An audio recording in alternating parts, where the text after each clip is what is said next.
Great. So after step 4, you are now capable of taking any argument that one places before you and diagramming it, coming up with a graphic representation of the structure of the argument.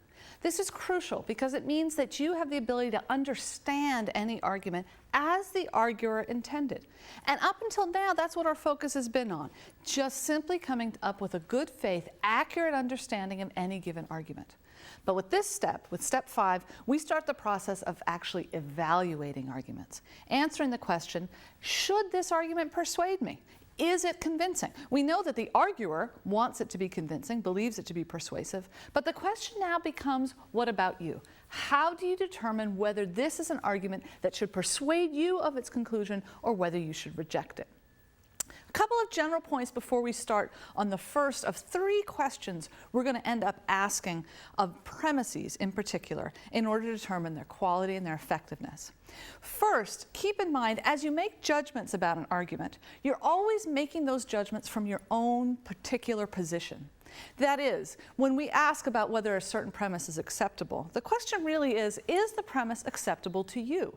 You come to that judgment with your own background knowledge, with your own historical perspective, with your own particular location. That in and of itself is neither problematic or to be avoided. The second point, however, is related. When you make an evaluation about a given premise, when you determine whether it's acceptable, whether it's relevant, for example, you need to back up that claim. The mere fact that you make that decision may not be persuasive to someone else reading your evaluation of that argument. So 2 things. You come with your own background information, your own historical location, and you must explain your decisions. So the 3 questions that we're going to ask of any given set of premises that are involved in an argument are, first, acceptability. That's the current step that we'll be talking about in more detail in just a second. 2, relevance. Are the premises relevant, which is a distinctly different question than whether they're acceptable. And third, whether the premises are sufficient.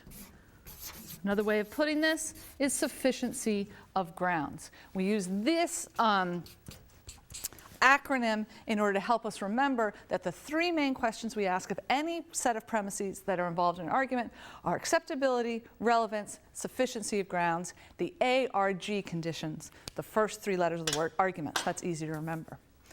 Okay, so the first criteria that we're going to be asking about any given argument is whether the premises are acceptable.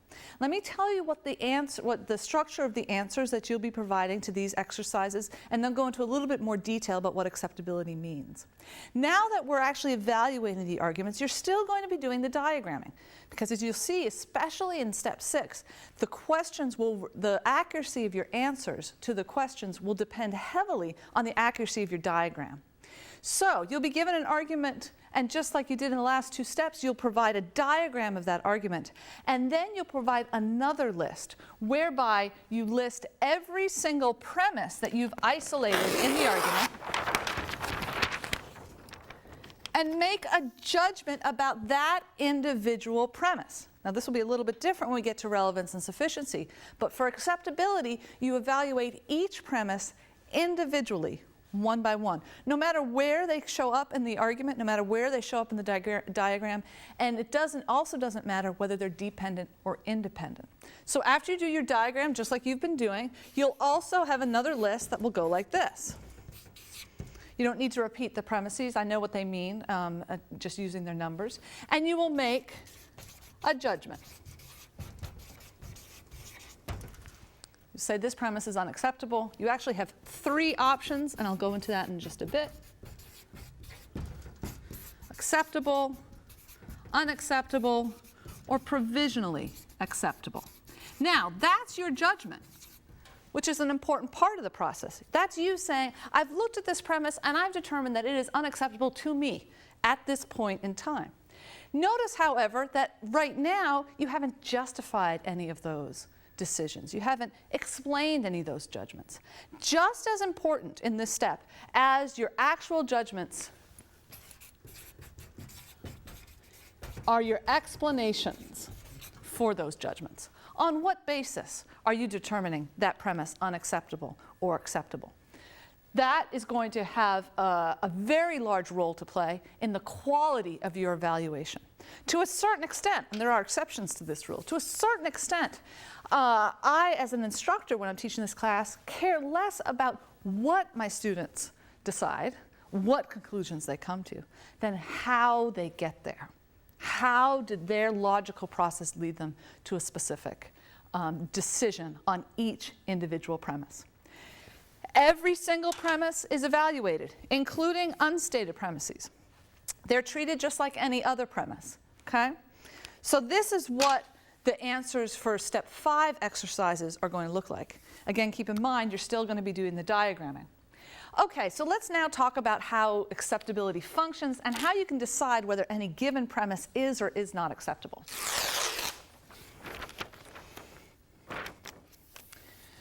When we're talking about a premise and whether it's acceptable or not, we're really looking at its content. Again, it's going to be different in the next 2 steps. But we don't need to know very much about where the premise shows up in the argument. Remember, every premise is an assertion. It's a claim. You may have had to paraphrase it. You may have taken a rhetorical question, for example, and reframed it as a statement or as an assertion. But by the time you're dealing with a premise, you know you're dealing with a claim. In short, acceptability asks this question: do you accept this claim? Now, sometimes it's a matter of truth or falsity. I could say that a claim may be that door is open, and therefore I could just simply find out, is the door in fact open? It is either true or false, and I could figure that out. But all premises and all arguments don't constitute facts in that sense. They may be opinions, which may be perfectly good grounds for excellent arguments. So if I might say, Nick Nolte is washed up, that's not exactly a fact. Different people may disagree with it. It involves judgment, it involves opinion. The question is, do you hold that claim to be true, and on what basis? So for acceptability, we're really looking at the content of the claim. And we can do that by really isolating it from the argument, going right down the list for each premise. Do I think this is true? Do I think this is true? Do I accept this? Do I find this to be the case? Now, that being said, there are some basic patterns or some very common ways in which premises can either fail or succeed at acceptability. I'm going to go through quite a few of those ways, and although the list is relatively long, it's not exhaustive. There are many, many ways in which premises can fail. So don't make the mistake of thinking that every premise will fall into one of the categories that I'll give you here. These are just some common patterns that you can be on the lookout for, that fall under the general umbrella, do you find this premise to be acceptable? So, what could make a premise acceptable? The first one, ironically enough, is one that you're not licensed to use yet. A premise can be acceptable if it's supported by a strong sub-argument within the argument. Now, why can't you use this yet? Well, because we've only started on the very first of 3 steps that we're going to need in order to determine whether an argument is persuasive. So you don't have all the tools you need in order to determine whether an sub-argument, which functions just like a regular argument, is strong or not. But it's important to keep in mind that sometimes you'll accept a claim because the argument itself provides enough good, strong evidence for it. Now, arguments aren't infinite. Not every premise can be backed up by a premise within that argument, or else arguments would never end. So another reason that you can accept a premise is that you know it to be supported elsewhere. So if I'm reading an article and it says that the Red Sox won the 2004 World Series, I wouldn't say you have to provide me evidence of that. I know from my former reading that in fact that is the case, that the Red Sox did win the World Series in 2004. And if I can, the more specific I can be about where I learned that and the quality of the source, the better. We depend on this kind of support all the time, and often quite appropriately so. But the fact that we depend on it so frequently is a good reason to make sure that our sources from which we get information are as strong as possible. So if we regularly read, let's say, magazines that don't have the most robust fact-checking offices, we might have to be a little dubious about our memory that we read this somewhere. If we can be specific about where we read it and that that is a high-quality source of information and analysis, then we can have more confidence in our own evaluation. Okay, the next one is tricky too. We can accept premises based on common knowledge. Now, we all know of tons and tons of examples where common knowledge was false. The stereotypical one being that people once believed that the world was flat. Apparently that wasn't as widespread a belief as is sometimes represented. But we've had lots of examples where common knowledge turned out to be false. And that should give us pause. None of these ways in which premises can succeed on acceptability are excuses not to think critically. You still have to think very critically about how you're applying these particular ways in which premises can succeed. Also, it's important to remember that common knowledge is context specific. I teach at Elon University. Our president is Leo Lambert. If I'm making an argument on Elon University campus that includes the claim Leo Lambert is our president, I don't have to back that up. That's common knowledge in this particular community.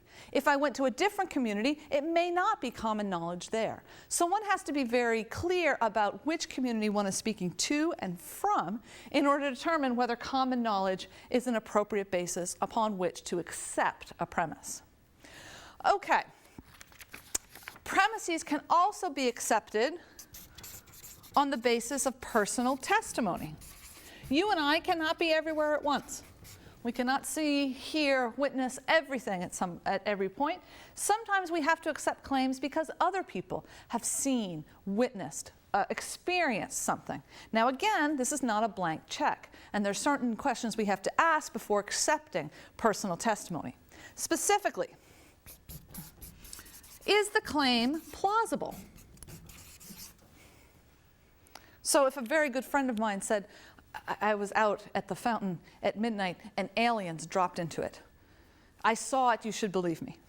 Okay? And even though that person has been very reliable up to then, that claim may be so implausible that I might not accept it. Okay, related to that point, we have to consider the reliability of the source.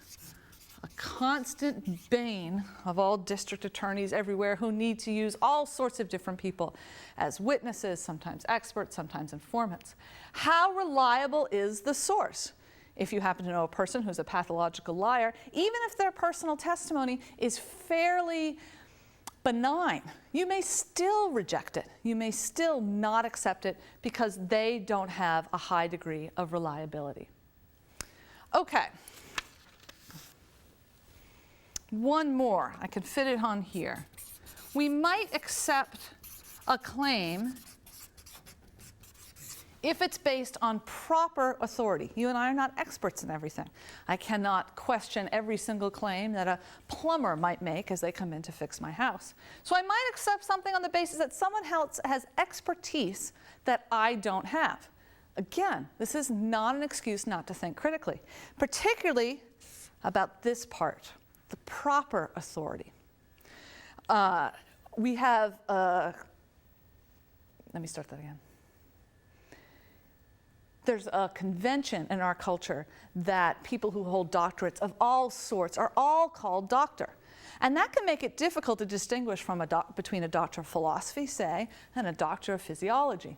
One of my favorite examples of proper authority being abused is Dr. Laura Schlesinger, who was a very popular radio, TV host. She still has a show now, but she was very popular in the 1980s, giving advice on marital relationships, on how to raise children, sort of life-living lessons.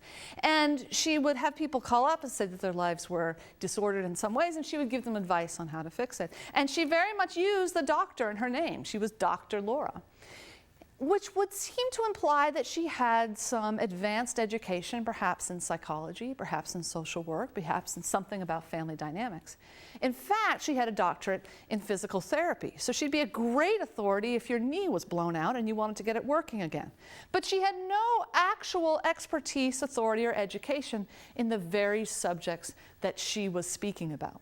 So in that sense, she had authority, but not of the right sort. We have to make sure the authorities are of the right sort. Okay, those are some ways in which premises can succeed at acceptability. Let's look at some ways in which they can fail at acceptability.